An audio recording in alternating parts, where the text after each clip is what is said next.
Can fortune keep her secret? Is Ida Bell convicted of murder? Did she do it? Is Fortune going to get together with Carter? Will they ever kiss? Hey everybody, welcome to the D. Louise Book Series channel. Please give thumbs up, likes, please like and subscribe, please.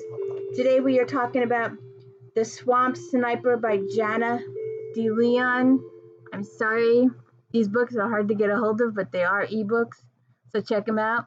This is the third book in the Fortune Mystery series, and it is hysterical. Alright, so Fortune is an CIA agent who has to hide out in Sinful because she's on a hitman's list. She's offered $10 million for her reward. She's also trying to lay low. This is her third week in the town. This is her third time being involved in something.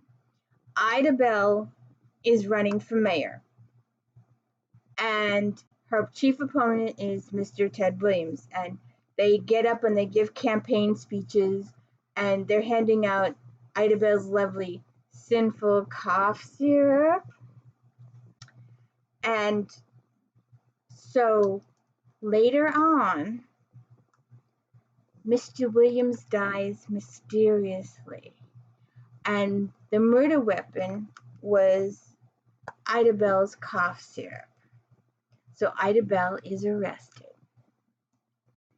And to give you a small taste of how funny these books are and how enjoyable they are to read, please bear with me. Understand, Ida Bell has been arrested. Fortune goes in to try and discover what Carter has on Ida Bell, what evidence there is. So she's in the police station. I crack up during this, sorry, but please listen. So she's in the police station and she wants to go look. So her excuse is the ladies' room. I don't suppose I can use the ladies' room before I go. I had zero idea where the restroom was, but I hoped it was somewhere at the back of the building and not upstairs. Uncertainty washed over Deputy Bureau's expression. I don't know. Deputy LeBlanc said I had to lock the door after you leave. I really need to lock the door. And I really need to go to the ladies' room. It's a girl thing. Oh, Deputy Bureau's face grew so red it looked as if it were glowing. Got him. You can lock the door while I'm gone, then let me out when I'm done. He hesitated a moment, clearly afraid he'd made the wrong call and incur Carter's wrath. I moved in for the kill. It's this medical thing, you see, the doctor says. That's okay, ma'am. He held up both his hands up to me to stop from continuing, then immediately dropped one back down to grasp the doorknob. Go ahead, and I'll let you out when you're done. Thanks. I gave him my fake, grateful smile. If you could just tell me where it is. Oh, right. He pointed at the hallway behind him. Down this hall, then turn right on the back hallway. It's the second door on the left. Great. As I hurried, I looked back at Ida Bell and gave her a wink. So, she goes to the office to investigate. I hustled past Deputy Rowan toward the back hallway. I heard the deadbolt on the front door slide into place as I rounded the corner. I shook my head. Deputy Rowan was nothing as if not dedicated to follow orders. I opened the bathroom door to check out the lock, then let out a sigh of relief when I saw the very old, very loose locking mechanism. I could jimmy that in a half-second with my driver's license. I stepped into the bathroom to turn on the water for the sink, then locked the door and pulled it closed behind me before hurrying down the hall to the next door on the left, Carter's office. The office door was locked but contained the same old flimsy door lock that the bathroom had. I made a quick work of it with my license, then slipped inside, locking the door behind me. I moved immediately to his desk and shuffled through the stack of papers in front of the computer. Bills, insurance policy, receipt for filing cabinet. Crap. I clicked the mouse and the screen popped up to the password entry box, another dead end.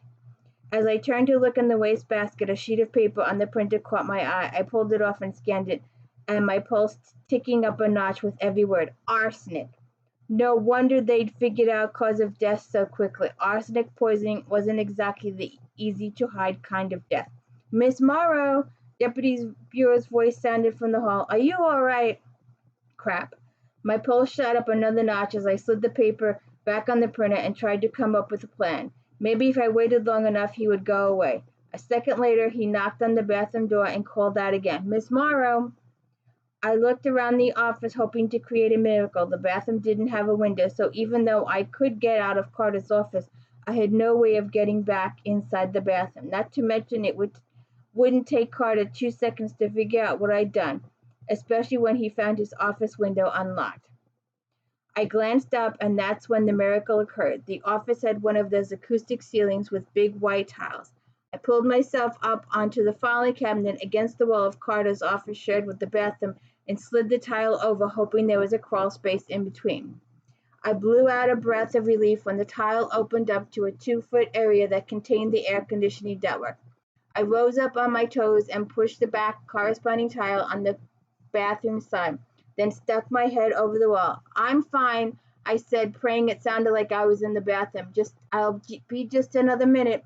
Okay, he said, and I felt some of my tension slip away. And then, as Ida Bell would say, it all went to hell in a handbasket. Deputy Bureau, Carter's voice boomed down the hallway. You're supposed to be up front with Ida Bell. You can't wait 5 minutes to pee? Holy crap. My body froze in place, in direction opposition to my mind, which wouldn't stop rolling. This was so not good. The getting arrested and cover blown of not good. It's not me, Deputy Bureau said. Miss Morrow had to use the restroom. She's been in there a while, and I came to check on her. And you believe that, I see. Carter knocked on the bathroom door. Party's over.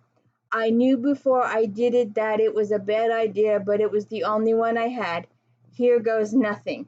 I pulled myself up into the crawl space, carefully to keep my weight centered on the wall framing. I peered down into the bathroom and smiled when I saw the sink directly below me. Fortune, Carter called. I'm almost done. I'm just washing up. Go home and shower. I don't have time to waste. Balancing my midsection on the frame, I carefully spun myself around until I could lower my legs down the bathroom wall. As soon as my toes touched the sink, I slid the rest of my body out of the ceiling and put both panels back in place. Pleased with my resourcefulness, I brought my feet down flat to rest on the sides of the sink, and that's when things went horribly wrong. My right foot slid on the sink's edge as if it were ice. I waved my arms and crouched, trying to regain my balance, but it was too late. I slid off the side of the sink, headed straight for the toilet. I'm opening this door, Carter, voice boomed from the hallway. I managed to restrain from yelling or cursing, which was a plus, but it was only the plus to be found. I dragged my hands down the wall as I fell, trying to stay upright. If I hit the toilet on my side, I'd give the toilet a slim to none chance of remaining attached to the floor.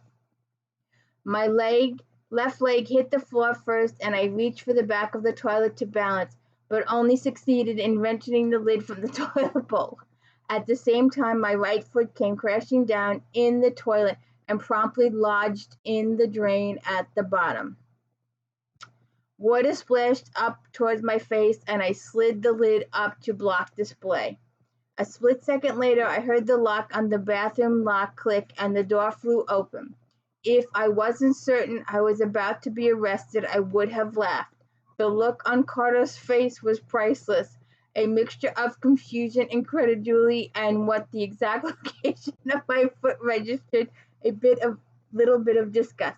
What in God's name are you doing? No, wait, I don't want to know. If it wouldn't have passed muster on a CSI episode, but I tossed out the first thing I could come up with. I stepped on the gum outside and was trying to clean up my shoe. He blinked. You thought the toilet was a good option? I didn't think I could get my foot all the way up into the sink. Why didn't you take the shoe off? No, never mind. I don't want to know. So you have to read the book to find out if Carter buys her story. But you have to read it because Celia comes and asks for Fortune's help, and Ted Williams' identity is fake, and his wife's identity is fake, and there are several other people in towns whose identities are not who they say they are, and there are several more undercover people. It's amazing. It's really good. It's really enjoyable. It's a fun read. There's a couple more fun moments in the book, but that's just the big one for me anyway. And Carter and Fortune do have a moment. You will have to read the book to find out. Actually, I think they have two moments, but the second one is more pivotal. And you'll have to read the book. And really, I'm gonna do the whole series. This is gonna be fun. If you're a Janet Ivanovich fan, check it out. Um, and find out if Ida Bell is cleared of charges. Um, she also rumors a couple of votes, but definitely check it out. It's a really good story. Jana Deleon, Swamp Sniper, Book 3 in the Fortune Mystery.